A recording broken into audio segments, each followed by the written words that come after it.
Ayman Adda Benameur, il 17enne ucciso a Varago di Macerata, è stato colpito da più fendenti. Due sono risultati gravi, quello all'addome, un taglio profondo, e quello al costato sinistro che lo ha raggiunto al cuore.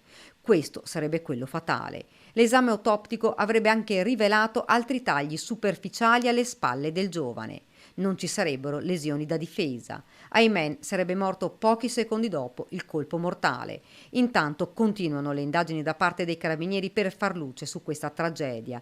Il diciottenne Elia Fiorindi rimane in carcere con l'accusa di omicidio aggravato. La tesi del giovane omicida, difeso dall'avvocato Fabio Crea e Luigi Torrisi, sarebbe quella di legittima difesa, di aver cioè reagito ad un tentativo di rapina ad opera della vittima, tesi ancora tutta da accertare. Un'aggressione maturata durante la cessione di un panetto di hashish da parte del diciottenne alla vittima. I due giovanissimi, è stato accertato dagli investigatori, erano a tu per tu, uno di fronte all'altro. Cosa sia accaduto in un attimo, tanto da far scattare la tragedia, è oggetto di indagine. Ci sono ancora molti lati da chiarire. All'appello manca il cellulare della vittima, risultato sempre spento e sparito nel nulla. E se fosse avvalorata la tesi del diciottenne, mancherebbe anche l'eventuale secondo coltello. Intanto le indagini continuano e si attende il nulla osta per il funerale del giovane diciassettenne.